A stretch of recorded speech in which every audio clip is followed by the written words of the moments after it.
2008 সালের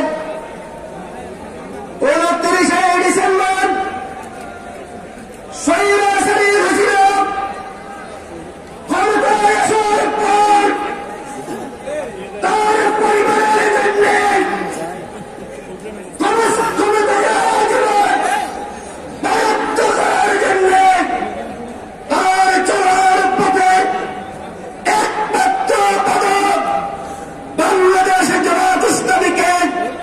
নেতৃত্ব শূন্য করে জামাতকে নিশ্চিহ্ন করার এক সুদূরপ্রসারী পরিকল্পনা গ্রহণ করেছিল। সেই লক্ষ্যে হাসিনা জামাত ইসলামীর 5 জন শীর্ষ নেতাকে আমিরে জামাত সহ ফাঁসিতে ঝুলিয়ে শহীদ করেছে। 6 জন নেতৃবৃন্দকে কারাগারে অবরুদ্ধ রেখে বছরের পর বছর যুগের পর যুগ অসংখ্য যন্ত্রণায় কষ্ট দিয়ে শহীদ করেছে।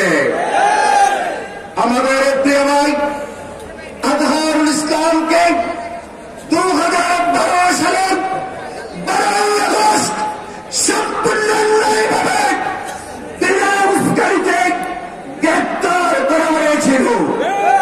গ্রেপ্তার করার পর সম্পূর্ণ নির্দোষ এই নেতাকে মানবতা বিরোধী অপরাধের মামলায় তার বিরুদ্ধে বসিলায় কার্যকর করেছেন। আমরা ওই রায়কে ধিক্কার জানাই। বাংলাদেশের জনগণ ওই রায়কে গ্রহণ করে সেই দিনই 5 আগস্টের অভ্যুদয় হয়েছিল। 5 আগস্ট পেছিয়ে হাসিনা বাংলাদেশে বাধ্য হয়েছে।